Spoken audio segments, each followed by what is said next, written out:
marches comme un aveugle qui ne sait pas où il va. Tu marches comme un sourd qui n'entend.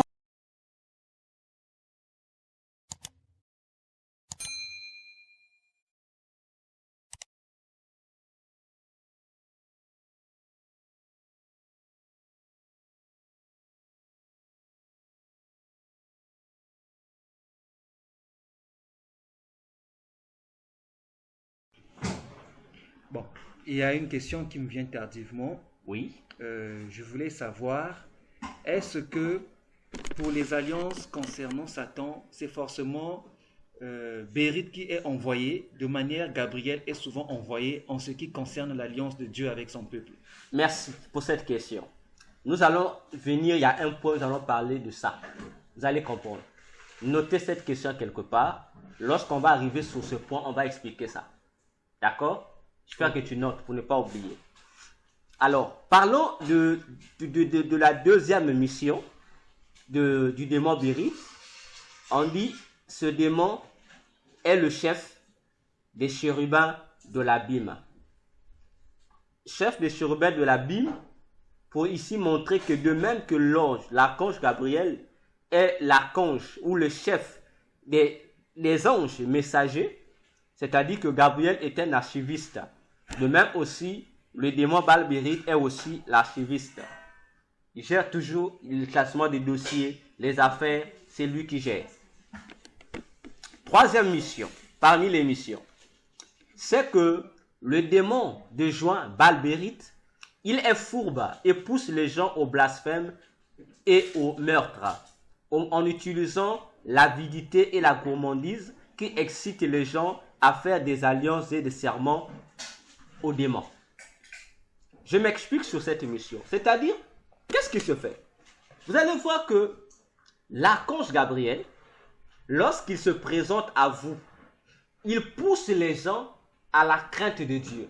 Lorsqu'il vient parler à une femme ou à un homme ou à un peuple, l'objectif c'est quoi? C'est d'aider les gens, exciter les gens à respecter les commandements de Dieu. Autrement dit, à obéir à l'alliance de Dieu. Mais puisque le démon Baal-Bérite, lui, il est comme l'inverse du démon Gabriel, plutôt le l'ange Gabriel, lui, le démon Baal-Bérite, qu'est-ce qu'il fait? Lui, il vient pousser les gens à blasphémer et au meurtre, à tuer. En utilisant quoi? Il utilise deux envies malsaines. L'avidité et la gourmandise. Alors, une fois qu'il t'envahit par ses désirs impurs, ça fait quoi? L'objectif, ce sera quoi? C'est tellement que tu es avide. Tu veux toujours posséder. Tu veux toujours avoir tout amassé. Et tellement que tu es gourmand, tu ne te rassasies pas. Et ce que tu cherches, puisque tu n'arrives pas à l'avoir, il va faire quoi? Il va maintenant te pousser à aller faire des alliances avec les démons. Tu vois? Donc, c'est lui, ces démons-là, qui poussent les gens à aller signer, à faire des pactes avec les démons, à aller faire des pactes avec des féticheurs, à aller faire des serments occultes. Tu vois? Pour répondre à ta question de tout à l'heure, c'est pas forcément lui qui va t'apparaître pour te pousser à faire des alliances. Pas forcément lui. Non. Mais lui, il est un démon supérieur. Il a aussi sous sa direction des esprits inférieurs qui travaillent pour lui, c'est-à-dire pour son compte. Comme on dirait, il a aussi un département qu'il gère. Tu vois, il est un chef. C'est comme un ministre. Le ministre a sous ses pieds aussi des subalternes. Alors, l'objectif, c'est quoi? C'est qu'il peut t'envoyer l'un de ses agents aussi pour te séduire. Remarquons aujourd'hui, dans tous les domaines presque de la vie. Bon, prenons seulement le domaine artistique et sportif. On va remarquer que tu commences à faire ton art, tu as du succès autre, tu es étonné qu'il y a un individu qui vient, qui te sera présenté, soit par ton coach ou par ton entraîneur. Et l'individu qui vient va te proposer, dit, si tu veux développer ton succès, nous on a telle loge, on a telle fraternité occulte, on a tel cercle mystique, si tu tu adhères, vraiment, tu vas développer ta puissance, tu vas développer ta renommée, tu seras plus riche, tu seras ceci ou cela. Sans plutôt vous interrompre, je voudrais juste savoir, est-ce que l'exemple que vous prenez, cadre avec les deux processus évoqués ici, qui ne sont que l'avidité et la gourmandise. Exact. Je voudrais que vous puissiez un peu vous baser sur ces deux mots pour nous donner des exemples concrets. Mais c'est ce que je dis. Les gens qui aiment toujours avoir au-delà de ce qu'ils n'ont pas, à force de brûler de ce désir, de ne pas avoir ce qu'ils ont, t'amènera à quoi? C'est ce qu'on appelle l'avidité là. C'est comme on dit, le désir de toujours avoir, le désir excessif de toujours posséder ce que tu n'as pas. Mais puisque tu dors, on prend un exemple simple, je suis joueur, n'est-ce pas? Je joue au football. En jouant au football, je joue pour moi bien. Mais on vient me voir pour me dire que on veut m'amener à une autre dimension du succès. On me dit, mais regarde, tu as besoin du succès. Qu'est-ce que Satan fait? Ces démons, qu'est-ce que ce démon Bérite fait? Il vient t'exciter. Il dit t'exciter. Même si au début tu n'avais pas envie. Il vient t'exciter en harcelant ta conscience. Tu comprends? Tu es là, il va te dire, oh mais, bien-aimé toxique, tu enseignes bien la parole de Dieu. Mais tu n'es pas connu. Tu enseignes bien. Hein? Tu enseignes bien. Mais tu n'es pas connu. Dis bon, tu peux être connu. Le monde ne peut t'écouter. Au vrai moment, tu pourras finir. Tu dis non, laisse-moi ça. Demain, il vient encore. Il insiste. Enfin, il te donne le coup. Et au fur et à mesure, il va maintenant commencer à te comparer. Regarde, un tel. Regarde. Toi, tu le dépasses. Mais lui, il est célèbre, plus que toi. Il est plus connu. Il fait ceci. Alors ça te pousse à quoi? Il te pousse à l'avidité et à la gourmandise. Toi aussi, tu vas chercher. Si une fois que tu seras séduit, tu vas chercher à devenir comme ces renommés, comme ces pasteurs ou comme ces prédicateurs renommés mondialement. Tu veux être connu partout. Tu veux devenir une star. Alors, il va te faire goûter, non? Il dit, bon, laissez, gratuit. Il dit, bon, fais-moi ceci. Il te donne l'accord, il dit, bon, viens.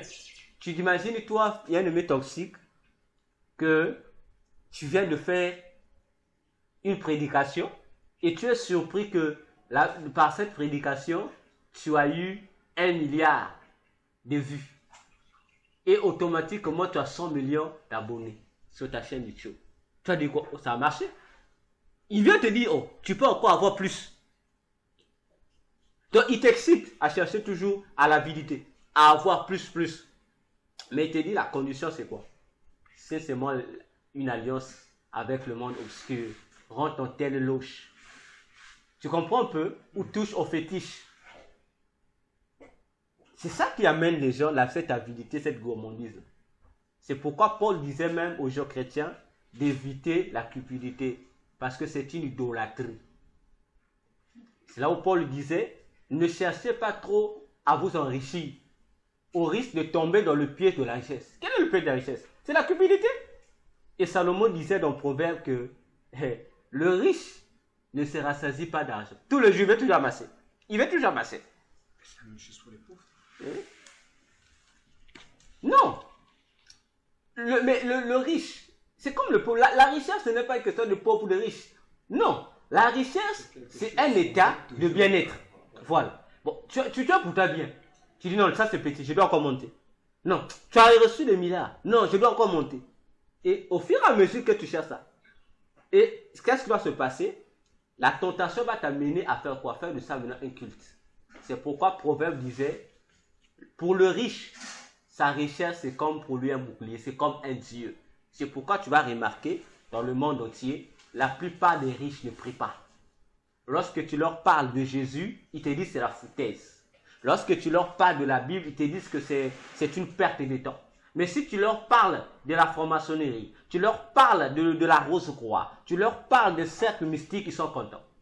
Tu leur parles des gourous Ils sont contents. Tu leur parles des féticheurs qui peuvent faire prospérer leurs activités. Ils sont contents. Vous êtes les meilleurs amis. Parce que dès le départ, il y a déjà eu quoi? L'influence du démon Bérite dans leur cœur. Le démon Bérite a déjà pris place. Voilà pourquoi on dit ce démon excite les gens à l'avidité et à la gourmandise pour simplement t'attirer à aller faire une alliance avec le monde des ténèbres. Parce que lorsque, pour répondre à ta question de tout à l'heure, lorsque tu signes avec le monde des ténèbres, peu importe l'organisation occulte, peu importe le pays où tu es allé faire ton alliance, peu importe le gros maître qui t'a parrainé, au retour, puisque les archives vont venir, lui va recevoir ces archives-là. Est-ce que tu me saisis? Lui, il récupère, comme on dit, les informations pour mettre dans les archives de Satan. Prenons Colossiens. Colossiens 2. On va comprendre ce que je dis ici. C'est biblique. Je n'invente rien. Colossiens 2. Prenons le verset 13 à 14. Lisons ce que Paul explique, le mystère que Paul explique, que Christ a eu à accomplir pendant qu'il était sur la croix. Vous qui étiez morts par vos offenses. Doucement. Il s'adresse aux chrétiens de Colosse. Il dit, autrefois vous étiez morts. C'est-à-dire, ils étaient des païens. Ils étaient morts. Mais qu'est-ce qui les a tués? Vas-y. Par vos offenses. C'est-à-dire, les offenses ici, les mauvaises actions qu'ils ont posées. Autrement dit, le péché qu'ils pratiquaient, eux, qui les tuaient. Mais comment le péché les tuait? Vas-y. Et par l'incirconcision de votre chair. Ok. Il vous a rendu à la vie avec lui. En nous faisant grâce par toutes nos offenses. Verset 14. Il a effacé l'acte dont les ordonnances nous condamnaient. Bien. Arrêtons par là. On dit, Jésus nous a sauvés, nous a ressuscités. En faisant quoi? En effaçant l'acte qui contenait des ordonnances qui faisaient quoi? Bien. Lorsqu'on parle d'un acte, ici il s'agit de l'affaire de la juridiction. Qu'est-ce qu'un acte? Moi, j'aime le dictionnaire. Nous allons lire le dictionnaire. Qu'est-ce qu'un acte? L'acte ici, nous ne parlons pas de l'acte comme une action. Non. L'acte ici, c'est dans le terme du terme judiciaire. Autrement dit, dans le terme juridique concernant le tribunal. Nous allons voir ce que c'est un acte pour comprendre cette pensée de Corinthiens. Bien. Recueil de procès-verbaux. Ok, continue. De communication. Donc, on comprend l'acte ici juridiquement parlant, c'est quoi? Un acte, c'est une loi, c'est un recueil qui contient des procès-verbaux. C'est-à-dire, c'est un livre qui contient les conclusions qui ont été prises par rapport à une action ou à une alliance ou à un pacte qui a été conclu. Il y a une chose que les gens ne savent pas. Lorsque vous faites une alliance ou un pacte, ou encore nous dirons un fait posé par un individu. Bien sûr, le fait même après. Parce qu'ici on parle d'un acte, c'est-à-dire c'est un dossier juridique qui est rédigé et dans lequel on mentionne les termes du contrat qui a été fait. Donc un recueil de procès-verbaux. Voilà, de communication. c'est ça. Donc lorsque quelqu'un va faire un pacte, même avec un féticheur, même lorsque tu vas seulement par erreur dans la maison d'un féticheur pour aller faire une consultation, lorsque tu commets même la maladresse d'aller voir un gourou, comme aujourd'hui en Europe, on parle maintenant de gourou, où on entend même qu'il y a le yoga chrétien. Il y a maintenant le yoga chrétien. Tu vas consulter ce gourou, sache que, je fais encore plus, même lorsque tu mets ton pied, tu vas consulter un faux prophète, un faux docteur, un serviteur de Dieu qui est dans l'occultisme. Je vous informe, mes chers. Sache que le fait que tu es allé le consulter là, on a signé. Il y a des démons qui ont noté ça dans l'acte. On signe le jour, la date et l'heure et ce que tu es venu faire. On prend ça, on transfère ça d'abord auprès du démon. Après le démon principal qui travaille avec cet homme que tu es allé consulter. On te retransfère à ce supérieur hiérarchique. Et en finalité, il y a une copie de cet acte-là qui sera transféré au démon Baal-Bérite. Ou encore à un autre démon. Ainsi, Jésus, lorsqu'il meurt sur la croix, puisque le fait que tu aies consulté déjà un agent de Satan fait de toi un pécheur. Te condamne. C'est un acte que tu as posé. C'est une œuvre que tu viens de pratiquer. Une œuvre interdite par la parole de Dieu. C'est coché. C'est pour cette raison, lorsqu'on venait te juger, tu passes au tribunal de Satan, tu es coupable. On présente les preuves. On présente cet acte qui te condamne en tant que tel. Et Jésus, lorsqu'il vient mourir pour nous sur la croix, il rentre dans les archives de Satan. Il détruit tous les actes possibles qu'il lie chaque individu, par lequel Satan nous tient par des bouts, par lequel Satan nous fait des chantages. Vous voyez dans l'Apocalypse, pourquoi on dit Satan est l'accusateur de nos frères? Ça t'est jamais arrivé à l'esprit bien-aimé, toi qui es enseignant de la parole, de te poser la question, pourquoi Satan nous accuse? Pourquoi il fait? Pourtant, on n'a rien à voir avec lui. Mais pourquoi il nous accuse? Il veut que nous puissions rejoindre son camp. Exact. Parce que nous avons commis des actes dont lui réclame être l'auteur. C'est comme lorsqu'on voit les terroristes aujourd'hui. Lorsqu'il y a tel attentat, il y a un groupe terroriste qui apparaît, qui revendique l'attentat. Lui aussi te revendique. Pour dire que non, c'est là, Dieu, tu as vu ce qu'il a fait. Parce que ce que tu fais, lui, Satan, il enregistre dans son acte. Or, il n'y a qu'une seule gomme qui efface tous les actes que Satan mentionne dans ses ordonnances pour nous condamner, c'est le sang de Jésus. Lorsque tu demandes pardon après avoir péché, le sang de Jésus, si déjà tu as reçu Jésus dans ta vie comme Seigneur Sauveur, le sang de Jésus rend, comment je dirais, vierge ton casier judiciaire qui est entretenu par le démon Baal-Bérite ou par un autre démon dans le monde de Satan. Ok? Voilà pourquoi nous disons, ces démons, lorsqu'ils te poussent au pacte, ils gardent l'archive. Ils gardent l'archive. Tout comme aussi, lorsque nous pratiquons les choses de Dieu, la Bible nous dit, Dieu aussi a ses livres de souvenirs. Dieu écrit ça aussi. Tu poses de bons actes, Dieu note. Donc, ça veut dire que tu as droit à la récompense. Tu commets de mauvaises actions, Satan aussi note parce que ça l'appartient. C'est pourquoi, dans les épîtres, l'apôtre Jean disait, tous ceux qui sont de Dieu ne pêchent pas. Mais tous ceux qui pêchent sont du diable. Ok? Voilà dans sa mission d'induire des gens en erreur, d'inciter des gens à faire des alliances. Voilà ce que le démon Baal-Bérite fait. Alors, avant de passer à un autre point, j'aimerais expliquer ou préciser quelque chose. Dans le Coran, le livre soi-disant saint des musulmans, on nous parle d'un certain archange Gabriel, non? N'est-ce pas? On l'appelle dans le Coran d'Ibril. Et les musulmans font passer d'Ibril en tant que le Gabriel de la Bible. C'est faux. Parce que le fameux Gabriel du Coran, qu'ils appellent d'Ibril, c'est un démon.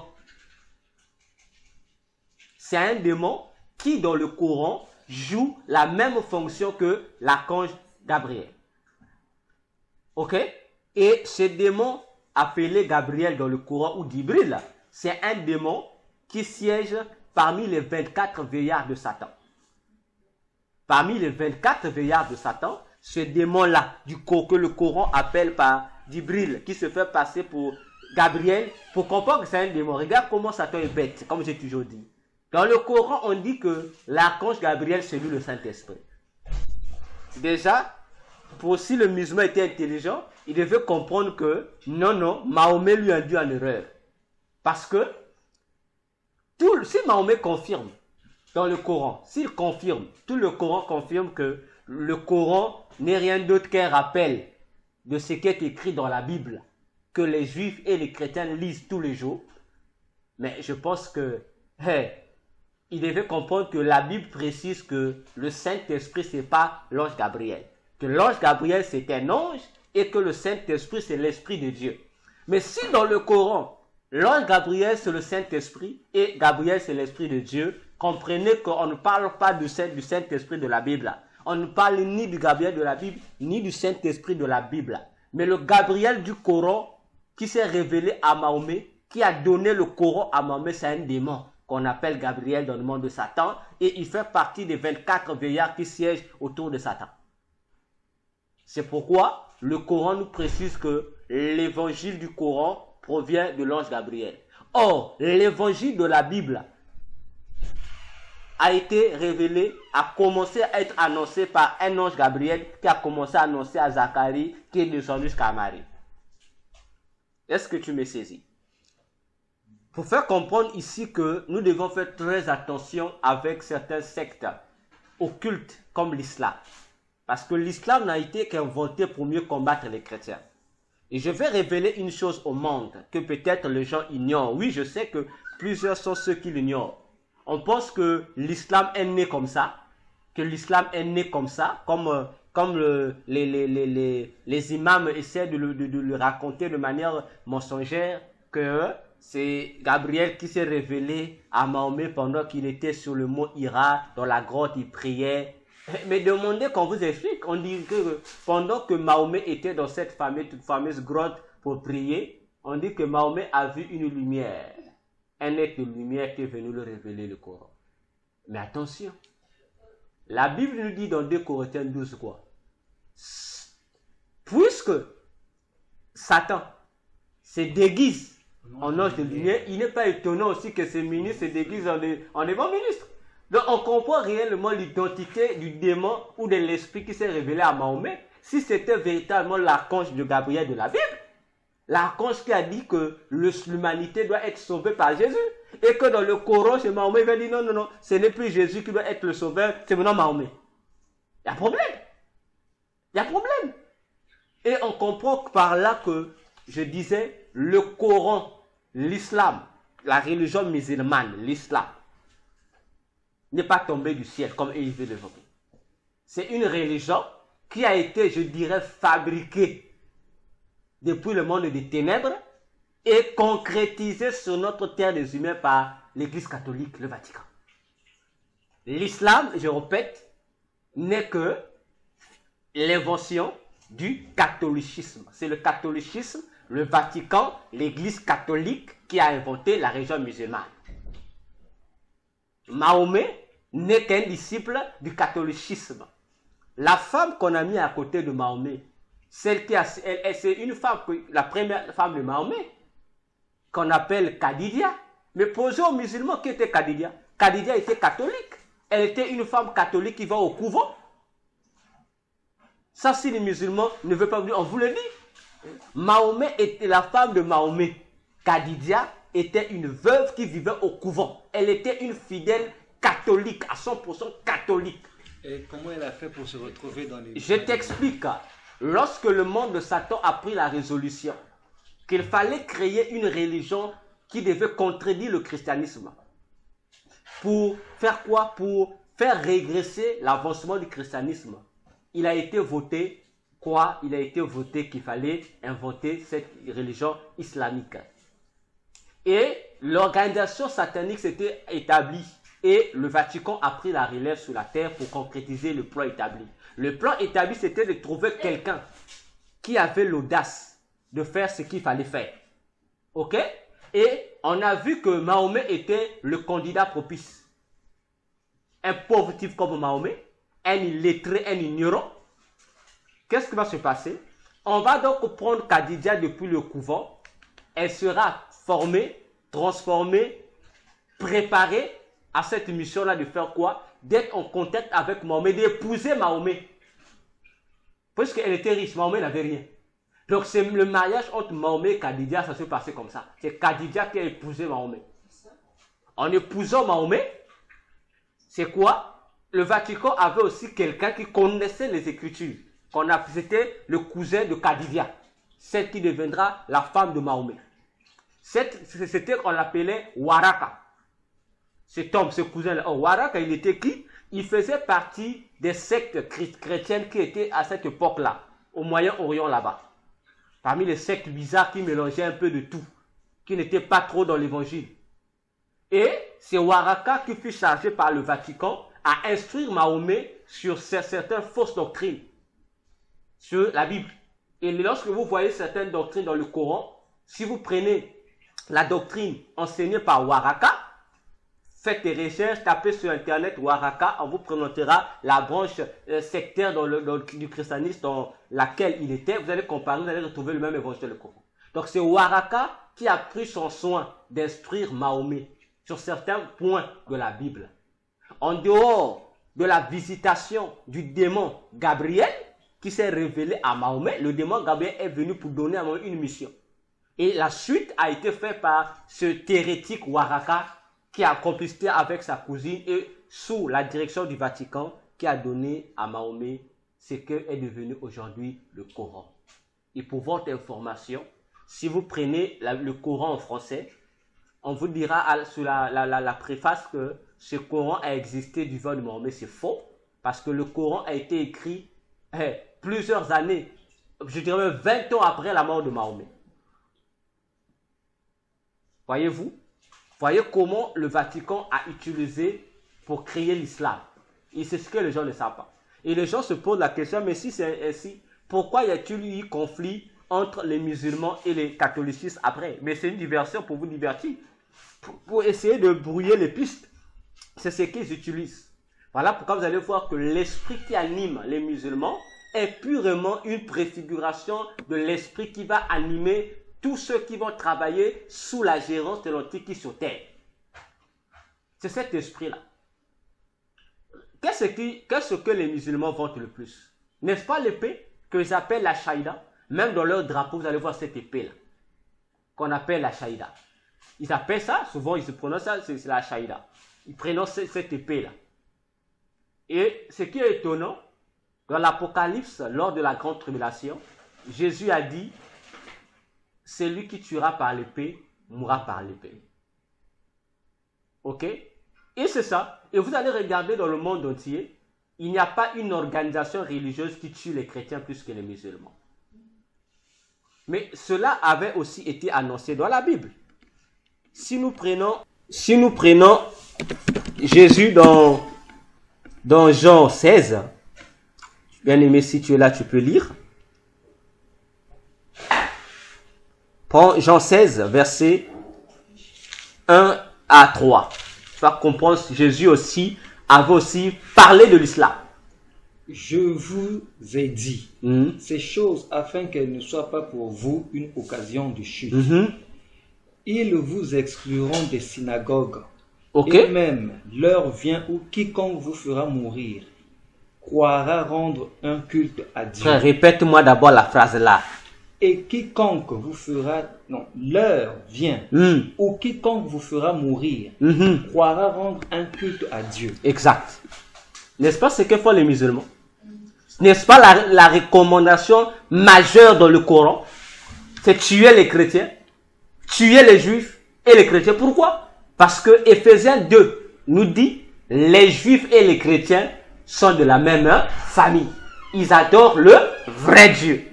Maintenant, puisque le Dieu du Coran, qui font passer pour Allah, nous l'avons dit aux gens ici, le Dieu de l'islam qu'on appelle Allah, c'est la même divinité que l'église catholique adore qu'on appelle Marie.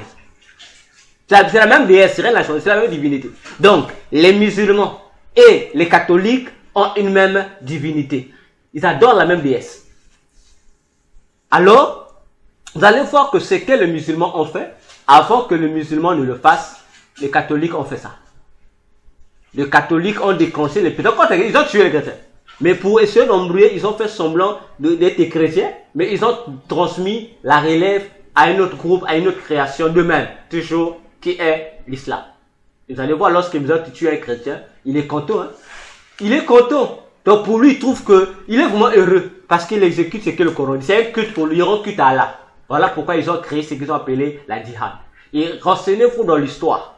Que ce soit l'histoire profane comme l'histoire musulmane, lorsque les musulmans ont comme l'islam, commençons par Mahomet, lorsque Mahomet a commencé sa fameuse évangélisation coranique, pourquoi il n'allait pas prêcher les païens? Pourquoi il n'allait pas prêcher les païens? Il a commencé son évangile en évangélisant les territoires chrétiens. En évangélisant les chrétiens. Mais il y a un problème. Si le Coran reconnaît que les juifs sont aussi les fils de Dieu, mais pourquoi les juifs et les chrétiens? Pourquoi Mahomet ne veut-il pas aller gagner les païens qui ne connaissaient pas Dieu? Mais il vient auprès des gens qui connaissent les chrétiens et les juifs qui connaissent déjà Dieu. Il y a problème. Il y a problème. Il y a un problème. Pour dire que l'objectif de la mission du Coran, c'était ça. Venir tromper les gens. Pourquoi? Venir en fait à la même mission de la poursuite de Pharaon pour reconquérir les chrétiens afin de les ramener dans le faux. Et Mahomet a commencé à tous les territoires qu'occupent les musulmans aujourd'hui. Que ce soit du côté du Moyen-Orient ou du côté de l'Asie. Vous allez, historiquement parlant, c'était des territoires où influençait le christianisme. Voilà pourquoi l'objectif du Coran et de l'islam, c'est déloger le christianisme pour imposer déjà en avance le gouvernement de l'Antichrist. Et je vais encore informer le monde entier. Ce que je dis est même connu dans l'eschatologie musulmane. Dans l'eschatologie musulmane, il est dit ceci, que l'Antichrist doit venir. Eux, ils appellent l'Antichrist, ils appellent le Dajjal. Ils disent que lorsque le Dajjal va arriver, qu'est-ce qui va se passer? Il dit que lorsque le Dajjal va arriver, le Dajjal va se présenter dans le monde, il va monter sur un cheval blanc. Et rappelez-vous même, dans le clip de Maître Gims, qu'ils appellent, comment ils appellent ça? Zapper comme jamais, je pense saper comme jamais. Il y a une partie où Maître Gims avait présenté cette image-là. Il était assis sur un cavalier blanc. Et les rabbins musulmans, plutôt les imams et les docteurs de l'islam disent que l'antichrist, lorsqu'il viendra dans le monde, il va apparaître de la même manière aussi. Et plus loin, certains docteurs musulmans disent même que Mahomet, là où Mahomet était enterré, là où il était d'abord enterré, on avait mis sur la tombe de Mahomet la statuette d'un cheval blanc. On dit que Mahomet doit ressusciter et il doit monter sur le cheval blanc pour reconquérir le monde. Donc, si d'un côté, les docteurs musulmans précisent que ça sera Mahomet qui sera sur le cheval blanc, et d'un autre côté, ils disent que c'est l'Antichrist qui sera sur le cheval blanc, on comprend au fait que Mahomet n'était qu'une préfiguration de l'Antichrist. Et ce qui est curieux, dans Apocalypse 6, à l'ouverture du premier sceau, on nous parle d'un cheval blanc, d'un cavalier blanc qui doit conquérir le monde entier. On comprend réellement de qui il s'agit. L'Antichrist. L'Antichrist. Donc voilà, concernant les missions de l'autre mission de ce démon, qui imite aussi le démon Balbérite, qui est le démon d'Ibril dont parle le Coran. Alors, nous passons à un autre point. On dit que le démon Balbérite est aussi est un alchimiste. C'est quoi l'alchimie? Vous allez voir qu'aujourd'hui, même dans les dessins animés, dans les films de science-fiction, on parle plus de cette expression-là. Alchimie. L'alchimie, c'est quoi? L'alchimie, c'est quelque chose, autrement dit, c'est la chimie métaphysique. Parce que la chimie normale, c'est une science qui nous permet de créer des choses par la combinaison de certains métaux et autres. Là. La matière. Des matières, voilà. Alors que dans l'alchimie, c'est occulte. Dans l'alchimie, c'est quoi? C'est qu'un alchimiste, c'est lui qui a le pouvoir de transformer des matériaux, des matières en des biens précieux, en des bijoux et autres. Donc, il peut modifier quelque chose, la forme de quelque chose. Et le démon Balbérite fait aussi cela. Il donne aussi le pouvoir aux gens sur cela. Et l'autre mission, c'est que ce démon donne de la dignité aux sorciers. Donc, c'est lui, donc lorsque un sorcier veut être dignitaire, le sorcier va consulter ce démon Bérite pour qu'on lui donne cette opportunité-là d'être aussi un dignitaire, d'avoir aussi une certaine influence, une certaine haute fonction.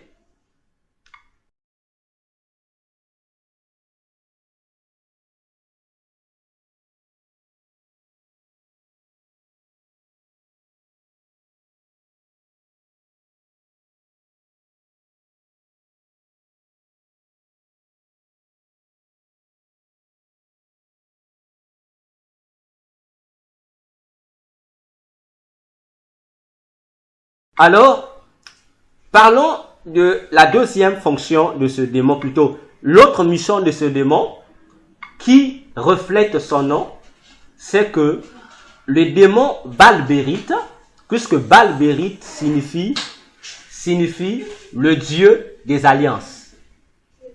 Ok? Nous allons lire Juge 8, verset 33. On va lire quelque chose là. Juge 8, verset 33.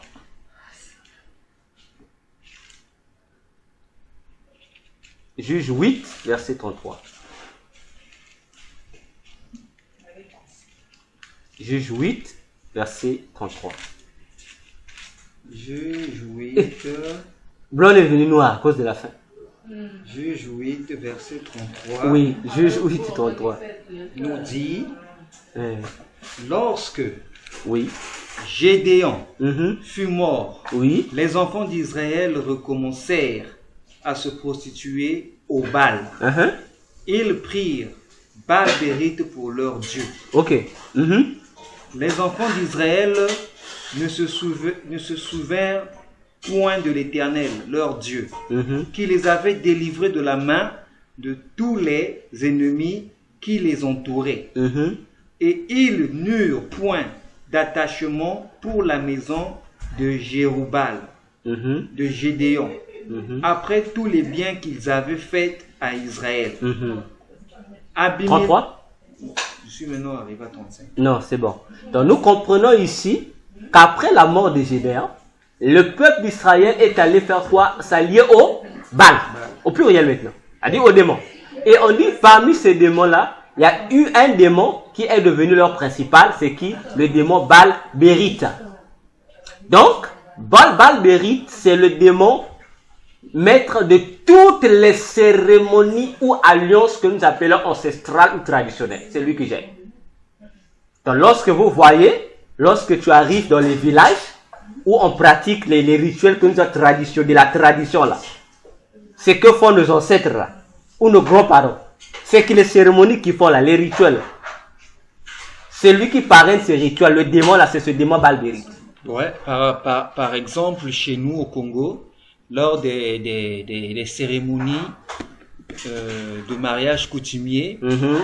les dignitaires ou encore les anciens des familles parlent dans le vide, Ok. comme s'ils s'adressaient à quelqu'un, Oui. à un ancêtre qui était mort. Et le deuxième acte qu'il pose, c'est que lors de la consommation des boissons, on prend une bouteille de vin, on la verse par terre, se disant, nous appelons ça dans le sens propre la libation, non? Oui, oui. Donc on fait une libation, on verse du vin par terre, se disant que ce vin va être consommé par nos ancêtres, par des gens qui sont morts, qui ont existé avant nous. Ok. Or, c'est tout ça, ce n'est que à Baal-Bérith. Mais bien que sûr, nous- la finalité c'est à Baal, puisque c'est lui qui gère ses idées. Même si tu te dis c'est mon ancêtre, pas grave. Ton ancêtre là, puisque c'est le domaine des alliances.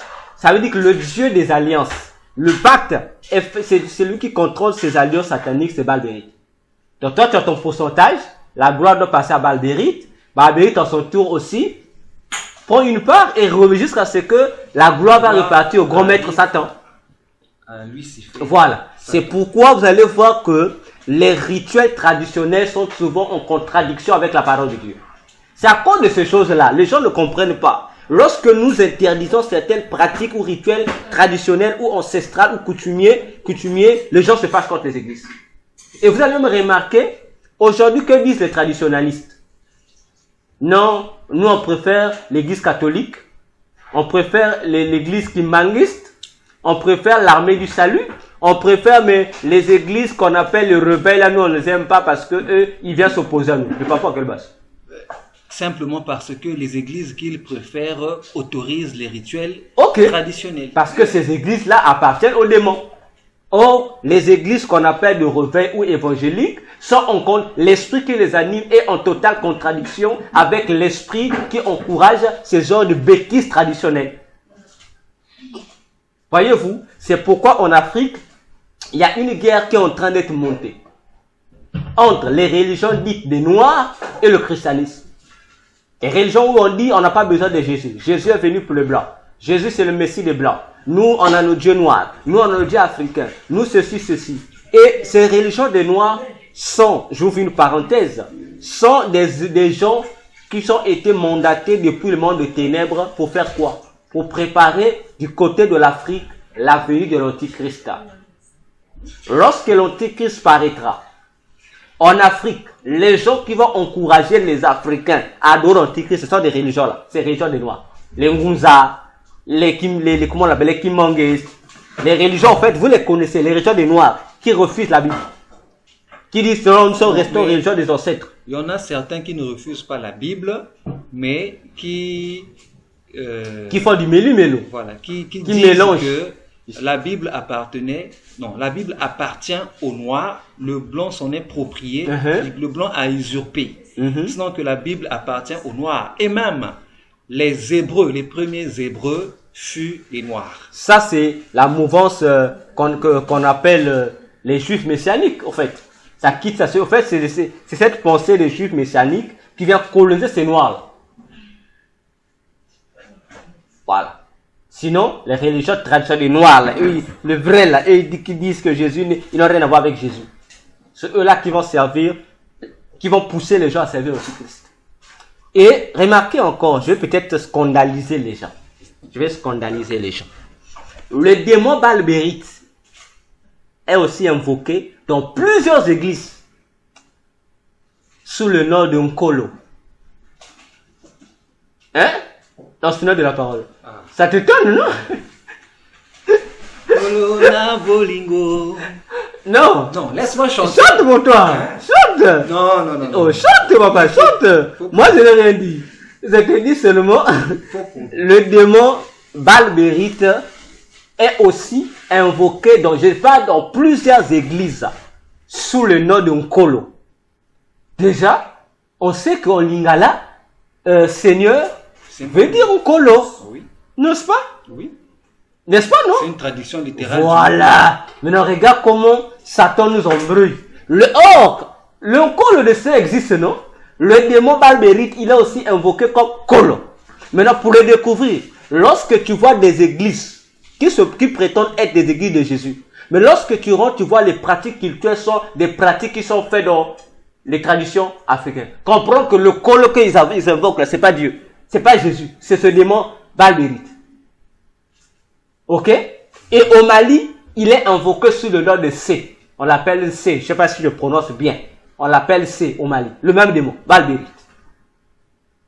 Donc, pour vous qui nous suivez, lorsque tu rentres dans une église où tu retrouves les mêmes rituels traditionnels que les traditions, comprends que le Dieu qu'on adore là, c'est Balbérite.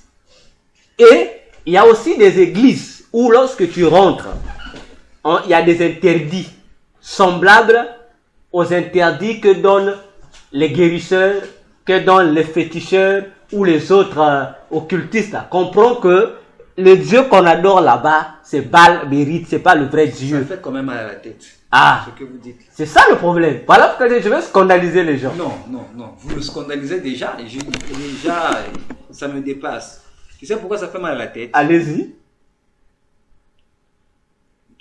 Dans plusieurs émissions récentes, Oui. nous avons eu à expliquer les divinités que vénèrent ces églises-là, Oui. qui sont basées sur les traditions, sur plusieurs pratiques contraires à la Bible. Oui. Et nous savons bien que les génies aujourd'hui aussi font partie de ces divinités-là.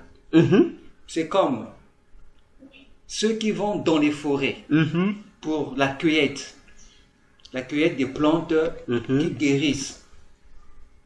Nous savons bien que c'est auprès des génies ou encore des nymphes des plantes qu'ils adressent leur culte afin de recevoir les plantes et leurs éléments propices à la guérison. Et cela nous met quelque part, si je peux appeler ça une contradiction, ou encore un doute à savoir, Oui. est-ce que le guérisseur, quand il se retrouve dans la forêt Mhm. pour son culte et la cueillette des plantes, est-ce que c'est au génie de la nature qu'il adresse son culte ou encore à Balbérite? D'accord. Je te réponds simplement possible. Je te réponds simplement. N'est-ce pas? Lorsque un chrétien prie un ange ou un saint, ok? Dis-moi, il prie qui? Le saint ou il prie Dieu? Il prie le saint en temps normal, puisque En temps normal, il prie. le saint. Ça veut dire que dans le temps qui n'est pas normal, il prie les deux. Il prie le saint et Dieu. Voilà. Remplaçons les valeurs. Le saint, c'est le génie de la nature. Dieu, c'est Balbérite. Lorsqu'il prie, lorsqu'ils font des rituels sataniques, donc les rituels dont tu évoques, pour les génies de la nature, non. Mais puisque les rituels qu'ils font sont gérés par Balbérite, c'est comme Balbérite est le propriétaire de ces rituels. Ok? Les génies que tu invoques, le génie là est sous la puissance de Balbérite. Est-ce que je me fais comprendre? Je vais m'expliquer ça dans un terme simple du gouvernement. Il y a un président. Balbérite est comme le président. Mais dans son gouvernement, il y a des ministres d'État, des sénateurs, des députés, etc., des autorités politiques.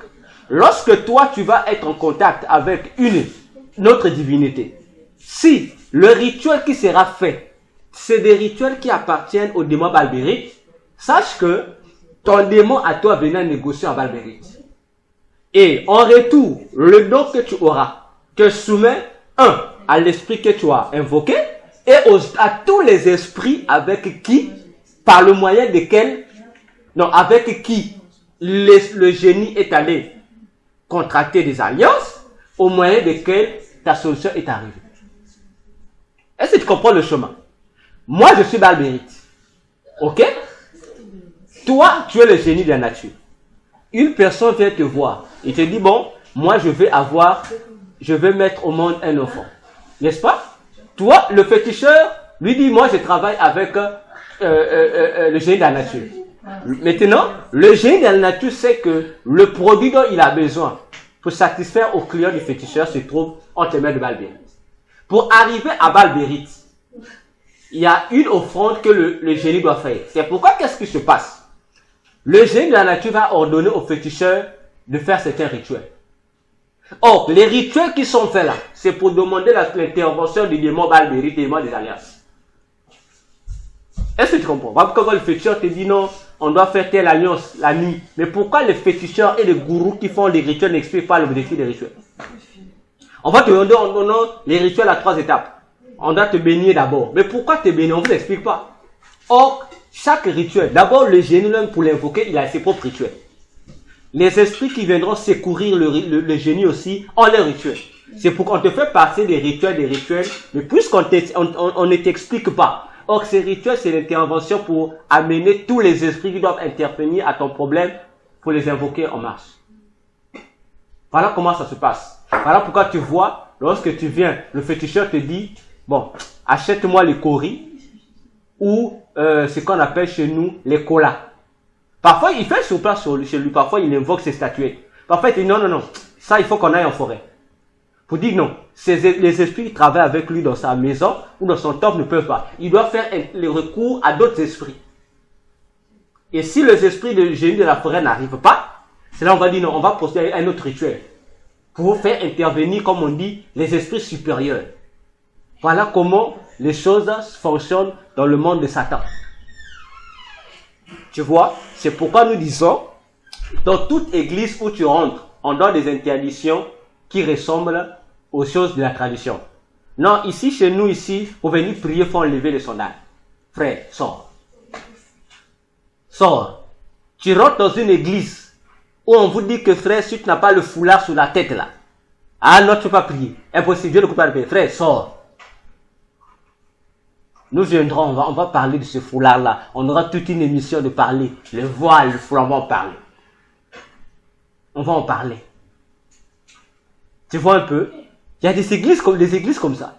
comprenez que ces églises-là, ce sont des églises qui travaillent avec Baal-Bérite, qui est là, qui patronne. Donc, lorsque tu entends le pasteur de dire colon, ne pense pas seulement ce colon yeso. Le colon là aussi, parfois il invoque Baal-Bérite, tu vas seulement découvrir au travers de leurs signes. C'est pourquoi Jésus disait, vous allez les reconnaître au travers de leurs fruits. Très simple. Baal-Bérite. Il est beaucoup invoqué. Baal-Bérite. C'est comme je connais une église qui font des vêtements, des choses sacrées. Voilà. Ils ont une tenue de l'église. Quand ils la mettent, en tout cas, ils se considèrent saints, ils se considèrent puissants, prêts à tout. Papa, et si tu connais le nom de cette église-là, ils utilisent même ce foulard pour déposséder en fait des lieux. Ils peuvent frapper le foulard sur une maison, sur un mur, pour déposséder les lieux, tout ça. Et la première fois que j'ai assisté à ça, j'ai été quand même scandalisé parce que je me suis posé la question de savoir qu'est-ce qui manifeste la puissance de Dieu? Est-ce le Saint-Esprit ou le foulard? Mais si c'est le Saint-Esprit, nous avons besoin d'aucun instrument pour manifester le miracle de Dieu. Maintenant, si le miracle de Dieu se doit d'être manifesté par un instrument, nous comprenons là que ce n'est pas l'objet prend. C'est un démon qui se cache derrière l'objet. C'est un démon. C'est un démon. Prenons 1 Corinthiens 8. Prenons 1 Corinthiens 8. Versets 4 à 5. 1 Corinthiens 8, 4 à 5. Bon, jusqu'à 6, hein? 4 à 6. On va lire pour comprendre un peu le fonctionnement.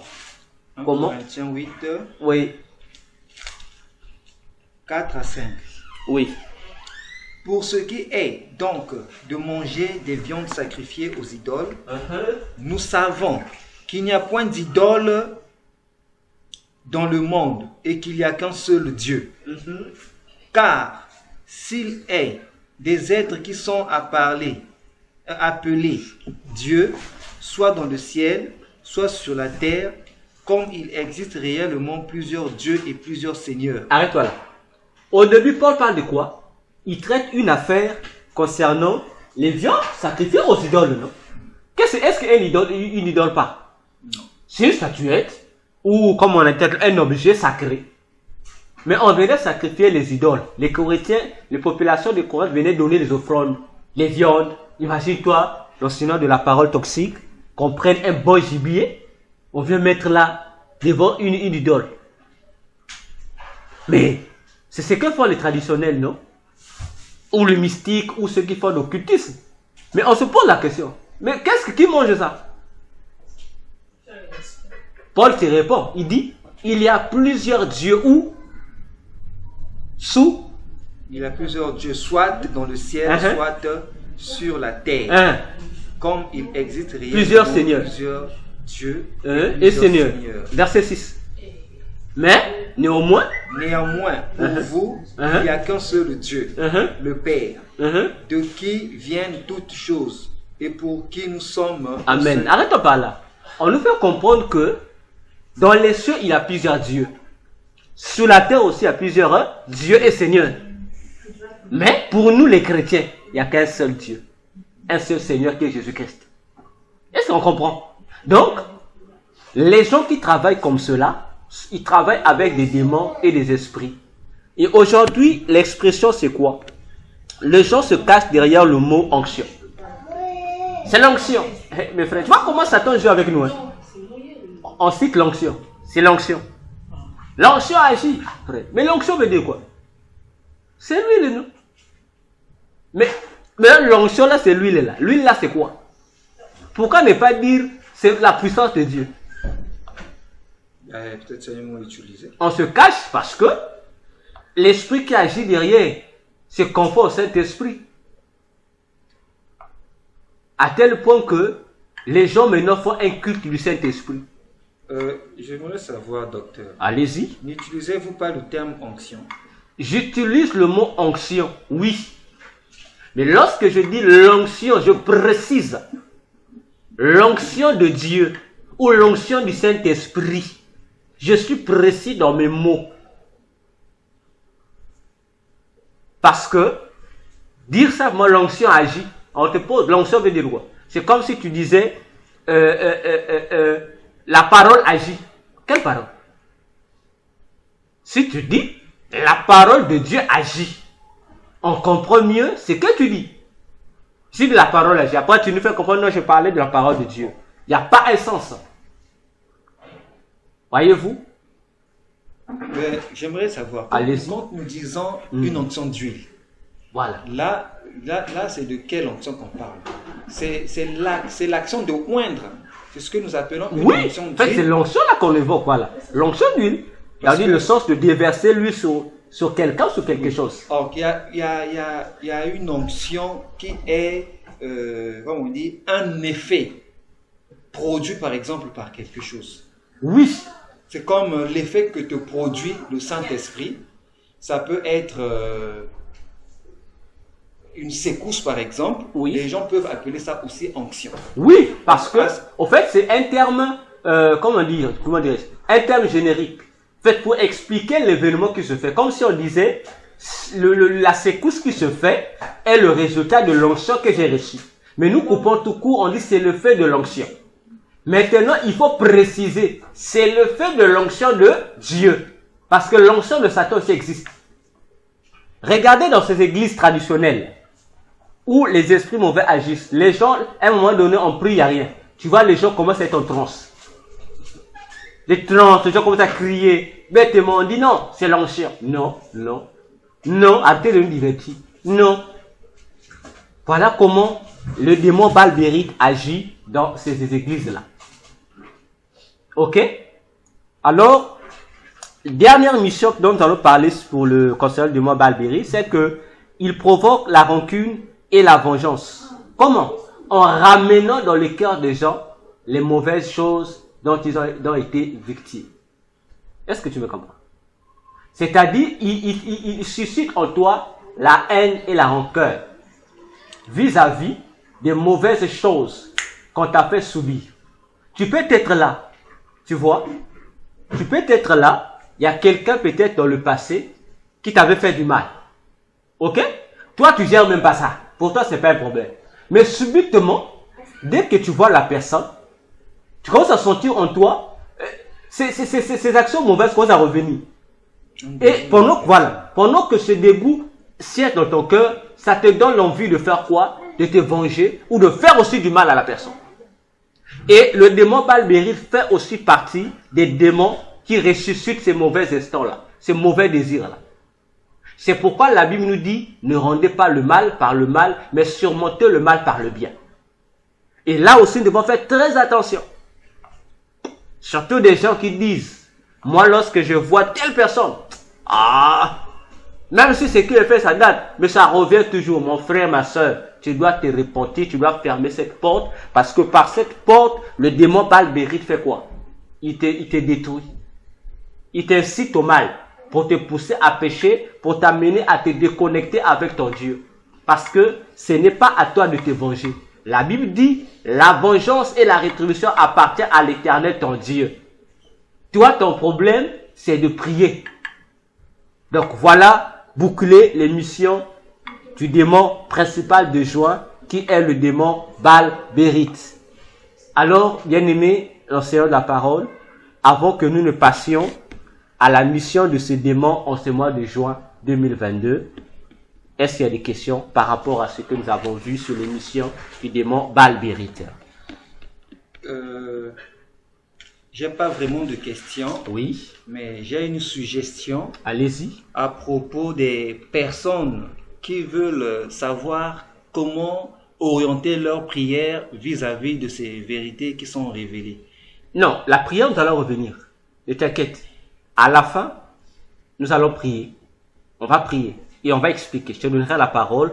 Prends ton mal en patience. On va arriver sur ce point-là. On va arriver. C'est un point. On va arriver pour aider les bien-aimés, comme tu as dit, à savoir prier. Nous allons arriver, il y a un point, nous allons arriver et vous allez écouter l'exhortation et la révélation que le frère va vous donner pour vous montrer comment prier contre ces démons mensuels. Et ensemble, nous allons prier. Ne vous inquiétez.